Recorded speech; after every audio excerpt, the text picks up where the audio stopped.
மாணவ செல்வங்கள் அனைவருக்கும் வணக்கம். நாம் இன்றைய வகுப்பில் 6ஆம் வகுப்பு கணிதம் 3ஆம் பருவம் இயல் 5 தகவல் செயலாக்கம் என்ற பாடத்தில் எண்களில் தொடர் வளர் செயல்முறை மற்றும் யூக்ளிடின் விளையாட்டு என்பது பற்றி பார்ப்போம்.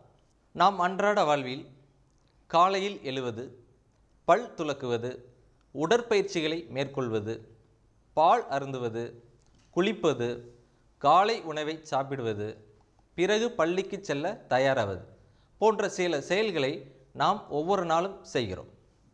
நாம் ஒரே செயல்களை திரும்ப திரும்ப செய்து கொண்டே இருக்கும்போது அது ஒரு புதிய வடிவத்தை தருகின்றது. இப்போ எடுத்துக்காட்டாக சிலதை பார்க்கலாம். கோலங்களில் ஒரு குறிப்பிட்ட அமைப்பு திரும்ப திரும்ப வருவதை நாம் பார்க்கிறோம். அதனால் பெரிய கோலமாக நமக்கு கிடைக்கிறது. சுவர் எழுப்புவதில் கொத்தனார் செங்கல்களை ஒன்றன் மீது ஒன்றாக தொடர்ந்து முறையாக அடுக்கி பூசுகிறார். சில நாட்களுக்கு பிறகு ஓர் அழகிய சுவர் உருவாகி இருப்பதை நாம் காணலாம். தேனீக்கள் தனது தேன்கூட்டை அருங்கோண அமைப்பில் தொடர்ந்து அமைத்து அதில் அதிகப்படியான தேனை சேமித்து வைப்பதோடு குளிர்காலங்களில் தங்களுக்குள் உண்ணவும் செய்கின்றன. இப்போ இந்த மேற்கண்ட எடுத்துக்காட்டுகளை பார்த்தோன்னா ஒரு செயலை திரும்ப திரும்ப பலமுறை நாம் செய்து கொண்டே இருக்கின்றோம். அப்போ ஒரு செயலை திரும்ப திரும்ப பலமுறை செய்வதை தான் நம்ம என்ன சொல்கின்றோம் என்றால் தொடர் வளர் செயல்முறை என்று நாம் கூறுகின்றோம். தொடர் வளர் செயல்முறை என்பது அன்றாட வாழ்வில் மட்டும்தான் நடைபெறுகிறதா அப்படி என்று பார்த்தோமேனால் இல்லை. எண்களிலும் இது போன்ற சில தொடர் வளர் செயல்முறைகள் இடம்பெற்றுள்ளது.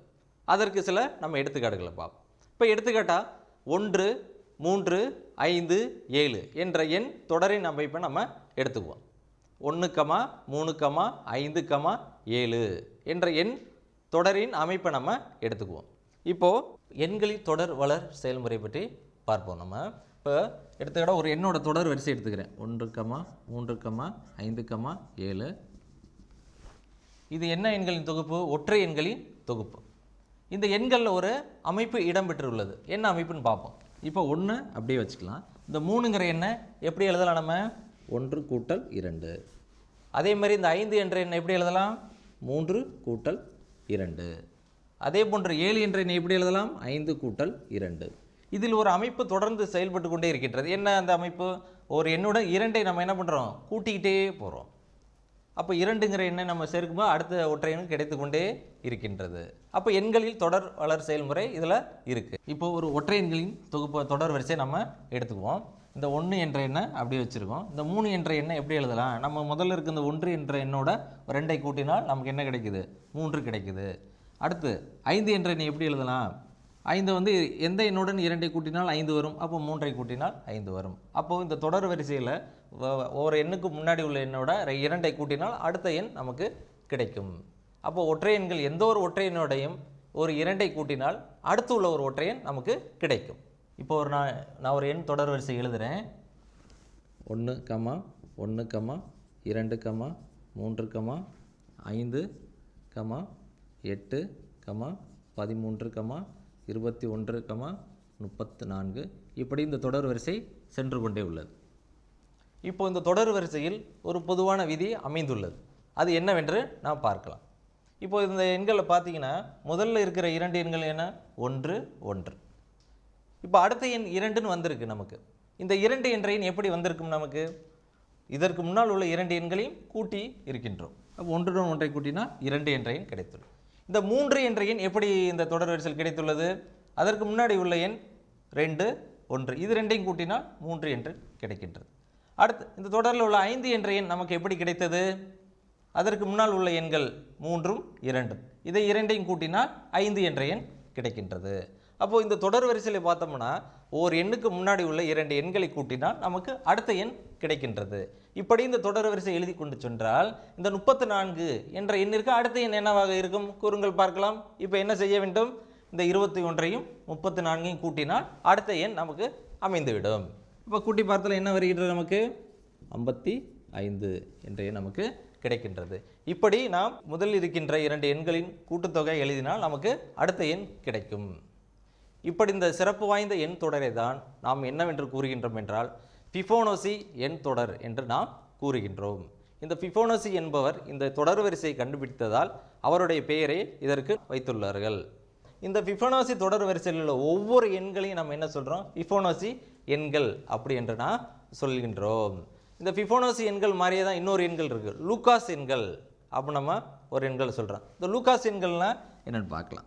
1 3 4 7 இப்படி இந்த ஒரு வரிசையை நம்ம எழுதிக்கிட்டே போகிறோம். இப்போ பாருங்கள், இதில் என்ன விதி இருக்குது நம்ம அமைஞ்சிருக்கு நம்ம பார்ப்போம். 1 இருக்குது, 3, 4, 7. இப்போ 1 என்ற எண் முதல்ல இருக்குது, அடுத்து 3 என்ற எண். இப்போ இந்த 4 என்ற எண் எப்படி நமக்கு கிடைத்திருக்கும் என்று இந்த தொடர் வரிசையில் பார்த்தா தெரியுதா? பாருங்கள், இந்த 1உடன் 3ஐ கூட்டினால் 4. அடுத்து இந்த 7 என்ற எண் எப்படி நமக்கு கிடைத்துள்ளது? இந்த 4உடன் 3ஐ கூட்டினால் 7 என்ற எண் நமக்கு கிடைத்துள்ளது. அப்போ இந்த 7ற்கு அடுத்த எண் என்னவாக இருக்கும்? அப்போ என்ன செய்ய வேண்டும்? நாம் இந்த 4உடன் 7ஐ கூட்ட வேண்டும். கூட்டினால் எவ்வளவு? 11. இதற்கு அடுத்த எண் என்னவாக இருக்கும்? அப்போ என்ன பண்ணணும்? 11 7ஐயும் கூட்டினால் 18. இப்படி இந்த 2 எண்களை கூட்டி அடுத்தடுத்த எண்களை நாம் அமைத்து கொண்டே செல்லலாம். இந்த தொடர் வரிசை என்னன்னு சொல்கிறோம்? நம்ம லூகாஸ் எண் தொடர் அப்படின்னு நாம் சொல்கிறோம். சரி, அடுத்து இந்த ஃபிபோனசி எண்கள் எங்கெல்லாம் இருக்குது, இதோட சிறப்புகள்லாம் என்னென்னங்கிறத பற்றி நம்ம இப்போ பார்க்கலாம். இந்த ஃபிபோனசி எண்கள் இயற்கையில் உள்ள அனைத்து பொருட்களிலும் இந்த ஃபிபோனசி தொடர் வரிசை உள்ளது. அப்போ இயற்கையை 90% பொருட்கள் இந்த ஃபிபோனசி தொடர் வரிசை அடிப்படையாக கொண்டு இயங்குகிறது. இயற்கையில் எங்கெல்லாம் இருக்கின்றது இந்த ஃபிபோனசி தொடர் வரிசை? இப்போ ஒரு பூவை எடுத்துக்குவோம். இந்த பூவில் பாருங்கள் எத்தனை இதழ்கள் உள்ளது? 1 2 3 4 5 இதழ்கள். இந்த 5 என்பது என்ன? ஒரு ஃபிபோனசி எண். பார்த்தீங்கன்னா அந்த ஃபிபோனசி எண் தொடர் வரிசையில் 5 என்ற எண் இடம்பெற்றிருக்கு. இப்போ காய்கறி வகைகள் வெண்டைக்காய் எடுத்துக்கொண்டால் இதில் உள்ள மொத்தம் எத்தனை பகுதியில்? 1 2 3 4 5. இப்போ 5 என்பது என்ன? ஒரு ஃபிபோனசி எண். அடுத்து பழங்கள் எடுத்துக்குவோம். ஒரு ஆப்பிள் பழத்தை எடுத்துக்குவோம். அதை சரிபாதையை வெட்டி பார்த்தோமேனால் அதில் எத்தனை விதை அமைப்புகள் உள்ளது? 1 2. இப்போ ஃபிபோனசி எண்களுக்கு ஒரு வரைபடம் வரைஞ்சோம்னா அது எப்படி இருக்குன்னு பார்க்கலாமா? இப்போ பாருங்கள், இதில் ஓரளவு உள்ள ஒரு சதுரத்தை எடுத்துக்கிறேன். அதே மாதிரி இன்னொரு ஓரளவு உள்ள சதுரத்தை எடுத்துக்கிறேன். ஒன்றை அருகாமையில் ஒன்று பக்கத்தில் வச்சிடுறேன். அதே மாதிரி இந்த ஓரலகு, இது ஒரு ஓரலகு, ஒன்றையும் கூட்டினா 2 அலகுல ஒரு சதுரம் வரைகிறேன். அடுத்து இந்த ஓரலகு 1, இது 2, அப்போ 3 அலகுல ஒரு சதுரம் வரைகிறேன். அப்போ இந்த 2 கூட்டல் 3 5 அலகுல ஒரு சதுரத்தை நான் வரைஞ்சிக்கிறேன். அடுத்து என்ன? 5உடன் 3ஐ கூட்டினா 8, அப்போ 8 என்ற ஒரு சதுரத்தை வரைஞ்சிக்கிறேன். அடுத்து 8உடன் 5ஐ கூட்டினா எவ்வளவு? 13 என்ற ஒரு சதுரத்தை நான் வரைந்து கொள்கின்றேன். இப்படி நாம் இந்த தொடர் வரிசையை இப்படி நாம் பல சதுரங்களாக நாம் வரைந்து கொண்டே சென்றோமேனால் இதோட மையப்புள்ளிகளை நம்ம இணைக்கிறோம். இப்போது இதோட முனைப்புள்ளிகளை நம்ம இணைச்சிட்டே வந்தோம்னா, இதோட முனைப்புள்ளிகளை நம்ம இணைத்து கொண்டே நம்ம வந்தோம்னா நமக்கு என்ன கிடைக்குது? ஒரு சுருள் போன்ற ஒரு அமைப்பு நமக்கு கிடைக்கின்றது. அப்போது இயற்கையில் பார்த்திங்கன்னா நிறைய பொருட்களில் இந்த அமைப்பு இடம்பெற்றுள்ளது. இப்போ எடுத்துக்காட்டாக பார்த்திங்கன்னா இந்த படத்தில் பாருங்கள், அந்த சுருள் போன்ற அமைப்பு பார்த்திங்கன்னா எல்லா உயிரினங்களையும் இடம்பெற்றுள்ளது. இப்போ யோகாசனம் செய்யும்போது அந்த சுருள் அமைப்பு ஏற்படுகிறது. தேலியோட வாளில் அந்த அமைப்பு உள்ளது. அடுத்து நம் கைகளை மடக்கினால் அதில் இந்த அமைப்பு உள்ளது. அடுத்து காது, நம்முடைய காது பார்த்திங்கன்னா இந்த ஃபிபோனசி தொடர் வரிசையில் தான் அமைந்துள்ளது. இப்படி எல்லா பொருட்களையும் இந்த வடிவங்கள்லையும் இந்த ஃபிபோனசி தொடர் வரிசை அமைந்துள்ளது. இப்போ பார்த்திங்கன்னா இதுலேயும் பார்த்திங்கன்னா நமக்கு இருக்குது, அட்டைப்பூச்சி வடிவில் இருக்குது. அடுத்து நீர் சுழற்சியில் இருக்குது, கடல் அலைகளில் இருக்குது, நத்தையின் ஓட்டில் உள்ளது, நாம் வைக்கக்கூடிய கை ரேகையில் ஃபிபோனசி தொடர் வரிசை உள்ளது. நாம் விண்வெளியில் ஃபிபோனசி சூரியகாந்தி பூ, ரோஜா பூ, அடுத்து கொடிகள், தாயின் கருவறையில் வளரும் குழந்தை கூட ஃபிபோனசி தொடர் வரிசையில் தான் அந்த கருவறையில் அமைந்துள்ளது. சங்குவில் உள்ளது. இப்படி இயற்கையில் பார்த்தோமேனால் இந்த ஃபிபோனசி எண்கள் இல்லாத இடங்களே இல்லை என்று நாம் கூறலாம். அப்படி ஒரு சிறப்பு வாய்ந்த எண் தான் இந்த ஃபிபோனசி எண்கள். அடுத்து இந்த ஃபிபோனசி தொடர் வரிசைங்கிற அமைப்பில் தான் இந்த மோனோலிசாங்கிற ஒரு புகழ்பெற்ற ஓவியம் இந்த அமைப்பில் தான் இடம்பெற்றுள்ளது. இந்த ஓவியத்தோட தற்போதைய விலை மதிப்பு என்னன்னு சொல்கிறாங்கன்னா 4200 கோடி அப்படின்னு இந்த மதிப்பு சொல்கிறாங்க இந்த ஓவியத்தோட. காரணம் என்னென்னா இந்த ஃபிபோனசி எண் தொடர் வரிசையில் உள்ளது ரொம்ப அழகாக இருக்கும்.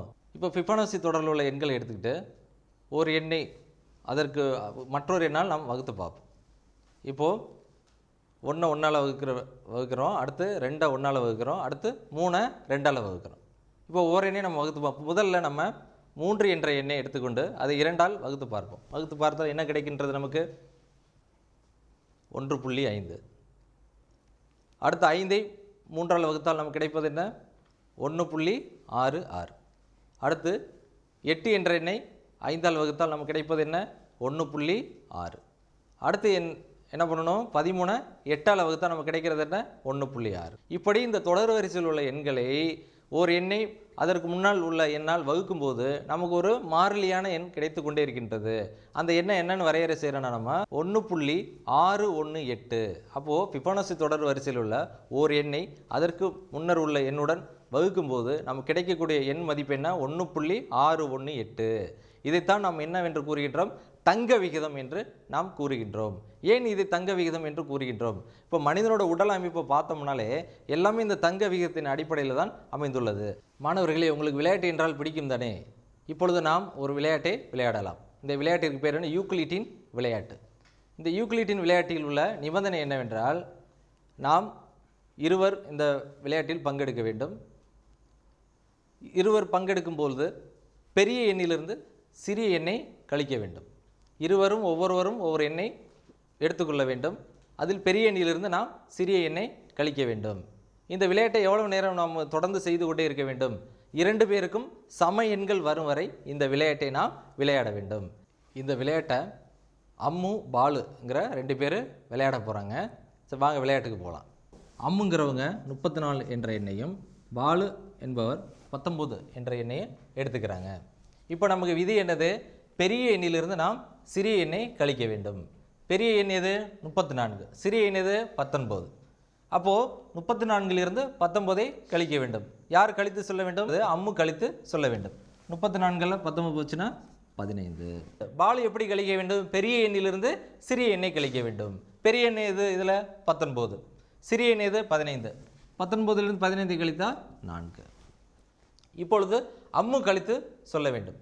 அம்மு எதிலிருந்து கழிக்க வேண்டும்? பெரிய எண்ணிலிருந்து சிறிய எண்ணை கழிக்க வேண்டும். பெரிய எண் எது? இந்த இதில் 15. சிறிய எண் எது? 4. 15லிருந்து 4 கழித்தால் 11.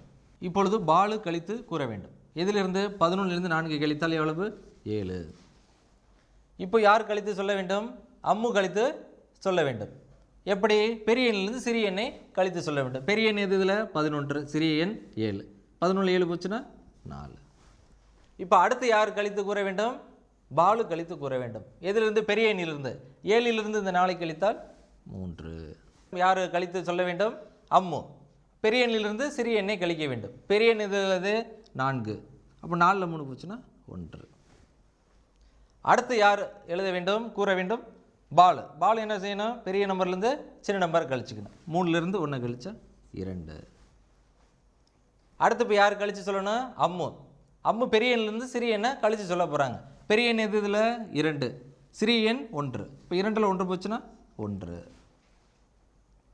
இப்போ அடுத்து யார் எண்ணை கழித்து கூற வேண்டும்? பாலு. பாலு என்ன செய்ய வேண்டும்? பெரிய எண்ணிலிருந்து சிறிய எண்ணை கழிக்க வேண்டும். பெரிய எண் 2, சிறிய எண் 1. இப்பொழுது பாருங்கள், 2லும் சம எண்கள் வந்துவிட்டது. அப்போ 2லும் சம எண்கள் வந்துவிட்டால் இந்த விளையாட்டை நாம் இதோடு நிறுத்தி கொள்ளலாம். அப்போ சம எண்கள் நமக்கு வர வேண்டும், வந்துவிட்டது. இந்த சம எண்களில் முதலில் யாருக்கு 1 என்ற எண் வந்தது? அம்மு தான் கழித்து சொல்லும்போது 1 என்ற எண் யாருக்கு அமைந்தது? அம்முவிற்கு அமைந்தது. அப்போது இந்த போட்டியில் வெற்றி பெற்றவர் யார்? அம்மு தான் இந்த போட்டியில் வெற்றி பெற்றிருக்காங்க. மாணவர்களே, இந்த விளையாட்டை நீங்கள் உங்கள் நண்பருடன் விளையாடி பாருங்கள். இந்த விளையாட்டை வைத்துக்கொண்டு நாம் இரு எண்களின் மீப்போ கா எப்படி கண்டுபிடிக்கிறதுங்கிறத இந்த விளையாட்டின் மூலமாக நம்ம தெரிஞ்சுக்க போகிறோம். நீங்கள் மீப்போ கா கண்டுபிடிக்கிறது போன வகுப்பில் நீங்கள் படிச்சிருப்பீங்க. அதை இந்த விளையாட்டு முறையில் நம்ம கண்டுபிடிச்சிக்கலாம். அதை தான் இந்த ஈக்குவலிட்டுங்கிறவர் கண்டுபிடிச்சி சொல்லியிருக்காரு. இதை அடுத்தடுத்த கணக்குகளை நம்ம எப்படி இதோட மீப்போ கா கண்டுபிடிக்கிறோங்கிறத நம்ம பார்ப்போம். இப்போ நம்ம ஒரு கணக்கு பார்க்கலாம். யூக்ளிட்டின் விளையாட்டை பயன்படுத்தி எப்படி மீப்போ கா கண்டுபிடிக்கிறங்கிறத பற்றி பார்க்கலாம். 16, 28 என்ற எண்களின் மீப்போ கா காண்க. அப்போ என்ன பண்ணணும்? இந்த எண்களை நம்ம எடுத்துக்கிறோம். 16, 28 எடுத்துகிட்டு என்ன பண்ணணும்? நம்ம யூக்ளிட்டின் விளையாட்டில் விதி என்ன? பெரிய எண்ணிலிருந்து நாம் சிறிய எண்ணை நாம் கழிக்க வேண்டும். அப்போ என்ன பண்ணணும்? நம்ம 16லேருந்து 28லேருந்து என்ன பண்ணணும்? நம்ம 16 கழிக்கணும். அப்போ 28லேருந்து 16 கழிச்சா எவ்வளோ கிடைக்கும் நமக்கு? 12. அப்போது இதில் சிறிய எண் எது? 16. அதை அப்படியே எழுதிக்கணும். அடுத்து இது ரெண்டில் எது பெரிய எண், எது சிறிய எண்? இப்போ 16 பெரிய எண். அப்போ 16லேருந்து என்ன பண்ணோம்? நம்ம 12 கழிச்சிக்கணும். கழிச்சிட்டா எவ்வளோ கிடைக்கும்? 4. அப்போது இது ரெண்டில் எது சிறிய எண்? 12 16 12. இப்போ இது ரெண்டில் எது பெரிய எண்? இது சிறிய எண். பெரிய எண்ணில் சிறிய எண்ணை கழிக்கணும். 12லேருந்து 4 கழிச்சா 8. அப்போ இந்த சிறிய எண் எது? இதில் 4. இப்போ இதில் பெரிய எண்ணிலேருந்து நம்ம சிறிய எண்ணை கழிக்கணும். 8ல் 4 போச்சுன்னா 4. அடுத்து இருக்க சிறிய எண் என்ன? 4. இப்போ பாருங்கள், இரண்டில் சம எண்கள் வந்து விட்டாதா? 4, 4. அப்போது இதோட மீப்போக்கா என்னன்னு சொல்லலாம்? நம்ம 4 என்று நாம் சொல்லலாம். இதுதான் ஈக்குவலிட்டின் விளையாட்டு முறையில் நம்ம இரு எண்களோட மீப்போக்கா கண்டுபிடிக்கிறதுக்கான வழிமுறைகள். பின்னொரு அமைப்பை உற்று நோக்கி நிறைவு செய்க. இப்போ வரும் 1 பெருக்கினா எவ்வளவு? 1. 11 11 பெருக்கினால் 121. அடுத்து பாருங்கள், 111 பெருக்கினால் 12321. இப்போ அடுத்து 4 ஒன்றுகளை எடுத்துக்கிறாங்க. 1111 பெருக்கல் 1111. இதை எப்படி நம்ம இந்த அமைப்பிலிருந்து நம்ம எப்படி செய்கிறது? இப்போ இந்த அமைப்பு கவனிங்க. 1 இப்போ 11 பெருக்கினால் எவ்வளோ? 121. இப்போ ஒன்றுக்கு அப்புறம் 2. அடுத்த வரிசை பாருங்கள், 1 2 3. அதுக்கு ஏன்னா 3 எண்கள் 3 ஒன்றுகள் இருக்கிறதுனால 1 2 3 எழுதிக்கிறோம். அடுத்து வந்து நம்ம இறங்கு வரிசையில் நம்ம எழுதிடணும். அடுத்து அதே போன்று இந்த அமைப்பு எழுதுங்க. எத்தனை ஒன்றுகள் உள்ளது? இதில் 4 ஒன்று உள்ளது. அப்போது 1 2 3 4. அப்புறம் என்ன பண்ணணும்? அதுக்கப்புறம் இறங்கு வரிசைக்கு போயிடும். 4க்கு அப்புறம் இறங்கு வரிசையில் என்ன? 3 2 1. இப்போ இதில் எத்தனை ஒன்று இருக்குது? 1 2 3 4 5 ஒன்று இருக்குது. அப்போ என்ன பண்ணணும்? நம்ம 1 2 3 4 5. அதுக்கப்புறம் என்ன பண்ணணும்? நம்ம இறங்கு வரிசைக்கு 4 3 2 1. இப்படி இந்த அமைப்புகளை நாம் செய்து கொண்டே நாம் செல்லலாம். இப்போ ஒரு கணக்கு கொடுத்துருக்காங்க. 1 முதல் 50 வரை உள்ள எண்களை எழுதி அதிலிருந்து கீழ்கண்டவற்றை காண்க. முதலாவது கேள்வி என்ன? 2 மற்றும் 7ஆலும் வகுபடாத எண்கள். இரண்டாவது கேள்வி என்ன? 25 மற்றும் 40க்கு இடைப்பட்ட பகா எண்கள். மூன்றாவது கேள்வி 50க்குள் உள்ள சதுர எண்களை எழுதுக. இப்போ ஒவ்வொரு வினாவை நாம் பார்ப்போமா? ஃபஸ்ட்டு என்னது? 2 மற்றும் 7ஆலும் வகுபடாத எண்கள். 2 மற்றும் 7ஆல் வகுபடாத எண்கள். அப்போ 2ஆலையும் அந்த எண் வகுப்படக்கூடாது, 7ஆலையும் வகுப்படக்கூடாது. அப்போ 2இன் மடங்குகள் எல்லாமே இரட்டை எண்கள் தானே. அப்போது இரட்டை எண்கள் எல்லாமே 2ஆல் வகுப்படும். நமக்கு என்ன சொல்கிறாங்க? 2ஆல் வகுப்படாத எண்கள். அப்போ இரட்டை எண்கள்லாம் 2ஆல் வகுப்படல. அப்போ 2இன் மடங்குகளை இதிலேருந்து என்ன பண்ணலாம்? நம்ம நீக்கிடலாம் தானே. நீக்கிடலாமா? 2 4 6 8 10 12 14 16 18 20 22 24 26 28 30 32 34 36 38 40 42 44 46 48 50.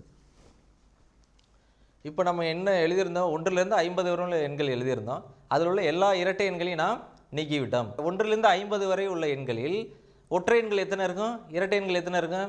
25 ஒற்றை எண்கள் இருக்கும், 25 இரட்டை எண்கள் இருக்கும். இப்போ இரட்டை எண்கள் எல்லாத்தையும் நம்ம நீக்கிட்டோம். அப்போ 25 நம்பர் இதிலேருந்து நம்ம நீக்கிட்டோம். அப்போ மீதி எவ்வளோ இருக்கும்? 25 நம்பர் தான் இருக்குது. சரி, அடுத்து பாருங்கள், 7ஆலும் வகுப்படாத எண்கள். அப்போ 7ஆல் வகுப்படாத எண்கள்னால் என்னென்ன? அப்போ 7இன் மடங்குகள் எல்லாம் 7ஆல் தானே வகுப்படும். அப்போ 7இன் மடங்குகளை நம்ம என்ன பண்ணணும்? நீக்கணும். அப்போ 7இன் மடங்குகள் நீக்குமா? 1 7 14 3 21 28 35 42 7 49. அப்போ 7ஆலும் வகுப்படாத எண்களை நம்ம என்ன பண்ணியிருக்கோம்? இந்த அட்டவணையில் நம்ம நீக்கியிருக்கோம். இப்போது மீதி உள்ள எண்கள் நம்ம என்னங்கிறத பார்த்து நம்ம இந்த அட்டவணையில் தான் நம்ம எழுதணும். இப்போ பாருங்கள், 2ஆல் வகுப்படாத எண்கள் சொல்லிட்டோம். இப்போ 7ஆல் வகுப்படாத எண்கள்னால் இப்போ 1 அதில் வராதுல்ல, 3 வராது, 5 வராது. அப்போ 7க்கு மேலே உள்ள எண்களை தான் நம்ம எடுத்து எழுதுகிற மாதிரி இருக்கும். அப்போ என்னென்ன நம்ம எண் கிடைக்கும்? அப்போ 2 மற்றும் 7ஆலும் வகுப்படாத எண்கள் 9 11 13 15 17 19 23 25 27 29 31 33 37 39 41 43 45 47. அடுத்த கேள்வி, இரண்டாவது கேள்வி, 25 மற்றும் 40க்கு இடைப்பட்ட பகா எண்கள். இப்போ பகா எண்கள்னால் ஏற்கனவே நம்ம இரண்டாம் பருவத்தில் நம்ம படிச்சிருக்கோம். பகா எண்கள் என்றால் என்ன அப்படின்னு. ஒரு எண் ஒன்றாலும் தன்னாலும் வகுப்படக்கூடிய எண்களை தான் நம்ம பகா எண்கள் சொல்கிறோம். அப்போ 25க்கும் 40க்கும் இடையில் உள்ள பகா எண்கள் எதுன்னு நம்ம பார்த்தோம்னா, 25க்கும் 40க்கும் இடையில் உள்ள பகா எண்கள் 29 31 37 ஆகிய 3 எண்கள் இந்த 25 மற்றும் 40க்கும் இடைப்பட்ட பகா எண்களாக அமைந்துள்ளது. அடுத்த வினா, 50க்குள் உள்ள சதுர எண்களை எழுதுக. சதுர எண்கள்னால் ஒன்றும் இல்லை, ஒரு எண்ணை அதே எண்ணால் பெருக்க வேண்டும். அப்படி பெருக்கி வர்ற விடையை தான் நம்ம என்ன சொல்கிறோம், சதுர எண்கள் அப்படின்னு நம்ம சொல்கிறோம். அப்போ இதில் எதெல்லாம் சதுர எண்கள்னு பார்த்தோம்னா, எந்த எண்ணை நம்ம சதுர எண்கள் நம்ம சொல்லலாம்? இப்போ பாருங்கள், ஒரு எண் ஒன்னோட பெருக்குன்னா என்ன, ஒன்று தான். அடுத்த எந்த இரண்டு எண்களை அதே எண்களை நம்ம எடுத்துக்கணும், அதான் சதுர எண்கள். எடுத்துக்கொள்ளக்கூடிய எண்கள் அதே எண்களாக நமக்கு இருக்கணும். அப்போ எந்தெந்த எண்கள்? இப்போ பாருங்கள், இரண்டை பாருங்கள், எந்த இரண்டு எண்ணெய் அதே எண்ணெய் பிரிக்கலாம் 2 வரும், வராது. அடுத்து 3 பாருங்கள், எந்த இரண்டு அதே எண்ணெய் பிரிக்கினால் 3 வரும், வராது. அடுத்து 4 பாருங்கள், எந்த இரண்டு எண்களை பிரிக்கினால் 4 வரும், அதாவது அதே எண்களை பிரிக்கினால். அப்போது இரண்டையும் பிரிக்கினால் 4. அப்போ 4 என்பது ஒரு சதுர எண். அதே மாதிரி அடுத்து 3 நம்ம பெருக்கிக்கலாம். 3 பெருக்கினா எவ்வளவு, 9. அடுத்து 4 பெருக்கினா 16. 5 பெருக்கினா எவ்வளவு, 25. 6 36. 7 பெருக்கினா 49. இதைத்தான் நம்ம என்ன சொல்கிறோம், சதுர எண்கள் நம்ம சொல்கிறோம். அடுத்த கணக்கு பாருங்கள். கீழே கொடுக்கப்பட்ட அறிவுறுத்தலின்படி அட்டவணையை நிறைவு செய்க. இப்போது ஏங்கிற கேள்வி என்னென்னா, ஃபிபோனாச்சி தொடரின் 6வது எண் என்ன? இப்போ இங்கே அட்டவணை கொடுத்துருக்காங்க, ஏபிசின்னு போட்டு அட்டவணை கொடுத்துருக்காங்க. இப்போ ஒவ்வொரு கணக்குக்காக நாம் விடையை கண்டுபிடிச்சி இந்த அட்டவணையில் நாம் நிரப்பணும். இப்போ நிரப்பலாமா? ஃபஸ்ட்டு, ஃபிபோனாச்சி தொடரின் 6வது எண் என்ன? ஃபிபோனாச்சி தொடர் என்பது நமக்கு ஏற்கனவே தெரியும். அந்த தொடரை நம்ம எழுதிக்கலாம். 1, 1, 2, 3, 5, 8, 13. இதில் என்ன கேட்குறாங்க, இந்த ஃபிபோனாச்சி தொடரில் தொடரின் 6வது எண் எது? 1, 2, 3, 4, 5, 6. அப்போது இந்த தொடரில் 6வது எண்ண இடம்பெற்றுள்ளது எது? 8. அப்போ இந்த ஏ என்ற கேள்வியோட விடை என்ன? 8. இப்போ இந்த அட்டவணையில் நீங்கள் 8 என்ற எண்ணை நான். அடுத்த வினா, 2ன் முன்னி. இது ரொம்ப எளியவே சொல்லிடுவீங்க. சொல்லுங்க பாப்பா, 2ன் முன்னி என்ன? அருமையாக சொன்னீங்க. 2ன் முன்னி என்ன? 1. அப்போது பி என்ற கேள்விக்கு விடை என்ன? 1. அடுத்த கேள்வி, சி என்ற கேள்வி. 2 மற்றும் 3ன் மீச்சிமா. இதோட மீச்சிமா நம்ம கண்டுபிடிக்கணும். மீச்சிமா கண்டுபிடிக்கிறது கடந்த வகுப்பில் நீங்கள் படிச்சிருப்பீங்க. அப்போ என்ன, 2ன் மடங்குகள் எழுதணும், 3ன் மடங்குகள் எழுதி அதில் எது பொதுவாக இருக்கோ அதை நம்ம மீச்சிமா போடலாம். அல்லது ஒரு எளிமையான வழியில் நம்ம போடலாம். 2 என்பது ஒரு பகா எண், 3 என்பது ஒரு பகா எண். எப்போவுமே 2 பகா எண்களோட பெருக்கற் பலன் தான் அந்த எண்ணோட மீச்சிமாவாக அமையும். அப்போது 2ஐயும் 3ஐயும் பெருக்கினா எவ்வளோ கிடைக்கும் நமக்கு? 6. அடுத்த கேள்வி, டி என்ற கேள்வி. என்ன கேட்டிருக்காங்க? 6 மற்றும் 20ன் மீபோ கா. அப்போ 6 மற்றும் 20, இப்போ தான் நம்ம ஒரு விளையாட்டின் மூலமாக நம்ம இந்த மீப்போக்கை கண்டுபிடிக்கிற சொன்னோம். என்ன விளையாட்டு சொல்லுங்கள்? யூக்ளிட் விளையாட்டு. அருமையாக சொன்னீங்க. 20, 6. இப்போது பெரிய எண்ணு சிறிய எண்ணை கழிச்சுக்கிடுவோம். 14 பைக்கு 6. 14 6 பிரச்சனை அளவு 8, 6. 8ல் 6 பிரச்சனை அளவு 2. இதில் உள்ள சிறிய எண் என்ன? 6. 6ல் 2 பிரச்சனை 4. இதில் உள்ள சிறிய எண் 2. இப்போ 4ல் 2 பிரச்சனை 2. அடுத்து ஒரு 2. அப்போது இதோட சமமான எண்கள் வந்துருச்சு. அப்போ இதோட மீப்போக்கா என்ன நமக்கு கிடைக்குது? 2. இ என்ற வினா என்ன? 1/5ன் தலைகீழி. தலைகீழி என்பது நம்ம நீங்கள் ரொம்ப எளிமையாக சொல்லிடுவீங்க. தலைகீழி என்ன? பகுதியில் இருக்க எண்ணெய் தொகுதியிலையும், தொகுதியில் உள்ள எண்ணெய் பகுதியில் நம்ம எழுத வேண்டும். இப்போ மேலே இருக்க எண்ணெய் பாருங்கள் 1, கீழே பகுதியில் இருக்க எண் 5. அப்போ இது தலைகீழி போட்டோம்னா 5ங்கில் 1ன்னு வரும். அப்போ நம்ம இதை 5னே போட்டுக்கலாம். எஃப் என்ற கேள்வி என்ன? -7ன் எதிரெண். அப்போ ஒரு எண்ணோட எதிரெண்ணா என்ன பண்ணணும், நம்ம அந்த எண்ணோட குறியை மாற்றினால் போதுமானது. இப்போ -7 குறியை மாற்றினா என்ன கிடைக்கும் நமக்கு? +7. அப்போது 7ன்னு போட்டுக்கலாம். அடுத்து ஜி என்ற வினா, முதல் பகு எண். நம்ம பகை எண்களை பற்றி பார்த்தோம், பகு எண்களை இப்போ பார்க்க போகிறோம். இப்போ பகு எண்கள்னால் என்ன? முதல் பகு எண். இப்போது அந்த 1லேருந்து நம்பரை எடுத்துக்குவோம். 1 வந்து ஒரு பகு எண்ணா? பகா எண்ணா? அது பகு எண்ணும் அல்ல, பகை எண்ணும் அல்ல. அடுத்து 2 என்ற எண் ஒரு பகா எண். அடுத்து உள்ள எண் 3 என்ற எண்ணும் ஒரு பகா எண். அடுத்து 4 என்ற எண் என்னென்ன?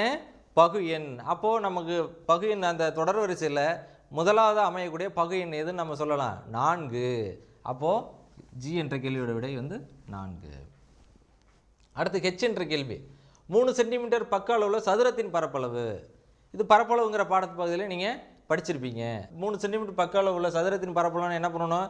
அந்த பக்க அளவை அந்த பக்க அளவெல்லாம் நம்ம பெருக்கிக்கணும். இப்போ பக்க அளவு எவ்வளோ கொடுத்துருக்காங்க? 3 சென்டிமீட்டர். அப்போ அந்த 3 சென்டிமீட்டர் என்ன பண்ணணும்? 3ஆல் பெருக்கிக்கணும். அப்போ 3 பெருக்கின எவ்வளவு? 9. அடுத்து சமபக்க முக்கோணத்தில் உள்ள சமச்சீர் கோடுகளின் எண்ணிக்கை. இது நீங்கள் போன படத்தில் படிச்சிருப்பீங்க. சமச்சீர் கோடுகளின் எண்ணிக்கை 3 பக்கமும் சமமாக இருக்கிறதுனால கண்டிப்பாக அதோட சமச்சீர் கோடுகள் 3ஆக தான் இருக்க வேண்டும். அப்போது இந்த I என்ற கேள்விக்கு விட என்ன? 3. இப்போது இந்த அட்டவணையில் உள்ள அனைத்து கட்டங்களையும் நாம் நிரப்பிவிட்டோம். இப்போ என்ன அடுத்து இன்னொன்று கேட்குறாங்க, என்ன? அட்டவணையை நிரப்பி பின் நீங்கள் உற்று நோக்கி காண்பது என்ன? இப்போ இந்த அட்டவணையிலேருந்து நம்ம என்ன அந்த நம்பரெல்லாம் உற்று நோக்கினா என்ன நமக்கு தெரியுது? ஏதாவது தெரியுது உங்களுக்கு? பார்த்தீங்கன்னா இது 1லிருந்து 9 வரை உள்ள எண்கள் இதில் இடம்பெற்றிருக்கும். பாருங்கள், 1 இருக்கும், அடுத்து 2 இருக்கும், அடுத்து 3 இருக்கும், அடுத்து 4, அடுத்து 5, அடுத்து 6, அடுத்து 7, 8, 9. அப்போ 1லிருந்து 9 வரை உள்ள எண்கள் இந்த அட்டவணையில் இடம்பெற்றுள்ளது. இந்த அட்டவணையை உற்று நோக்கினால் இதுதான் இந்த அட்டவணையில் நமக்கு தெரிகின்றது. முதலாவது கேள்வி, ஃபிபொனாச்சி தொடரின் 6வது மற்றும் 5வது உறுப்பிற்கு இடையே உள்ள வேறுபாடு. அப்போது ஃபிபொனாச்சி தொடரை நம்ம எழுதிக்கணும். எழுதிட்டா என்ன? அந்த தொடர் வரிசையில் உள்ள 6வது மற்றும் 5வது உறுப்பிற்கு இடையேயான வேறுபாடு. அப்போ அந்த தொடர் வரிசையில் உள்ள 6வது உறுப்பு எது? 8. 5வது உறுப்பு என்ன? 5. அப்போ என்ன? 2க்கும் உள்ள வேறுபாடு கேட்குறாங்க. அப்போ 8ல் 5 போச்சுன்னா எவ்வளவு? 3. அப்போது இந்த விடைகளில் 4 விடை கொடுத்துருக்காங்க. 1 6 கொடுத்துருக்காங்க, அடுத்த விடை 8 கொடுத்துருக்காங்க, அடுத்து 5 கொடுத்துருக்காங்க, அடுத்து 3 கொடுத்துருக்காங்க. அப்போ இது சரியான விடை எது? 3. அடுத்த கேள்வி, 1, 3, 4, 7 என்ற லூகாஸ் தொடரின் 11வது உறுப்பு என்ன? நமக்கு லூகாஸ் தொடர் ஏற்கனவே தெரியும். என்னது? 1, 3, 4, 7. அப்போது இந்த முதல்ல இருக்க 2 எண்களையும் நம்ம அடுத்தடுத்த எண்களையும் நம்ம கூட்டிகிட்டு போகணும். 1ஓட 3 கூட்டினா 4, 4ஓட 3 கூட்டினா 7, அடுத்து 7ஓட 4 கூட்டினா 11. இப்படி இந்த தொடர் வரிசை நம்ம செஞ்சிட்டே போனோம்னா 11வது உறுப்பாக நமக்கு கிடைக்கக்கூடிய எண் எது? இப்போ 4 விடை கொடுத்துருக்காங்க. 1 199, அடுத்து 76, அடுத்த விடை 123, அடுத்த விடை 47. இப்போ நீங்கள் அப்படியே அந்த எண்களை கூட்டி கொண்டு சென்று 11வது இடத்துல என்ன உறுப்பு இடம்பெறும்னா 199 என்ற எண் இடம்பெறும். அப்போ இதற்கு ஆனாங்கிற விடை முதலாவது விடை சரியான விடை. மாணவர்களே, இன்றைய வகுப்பில் நாம் தொடர் வளர் செயல்முறை என்றால் என்ன, யூக்ளிட்டின் விளையாட்டு முறை என்றால் என்ன என்பது பற்றியெல்லாம் நாம் பார்த்தோம். மீண்டும் நாம் அடுத்த வகுப்பில் சந்திப்போம். நன்றி, வணக்கம்.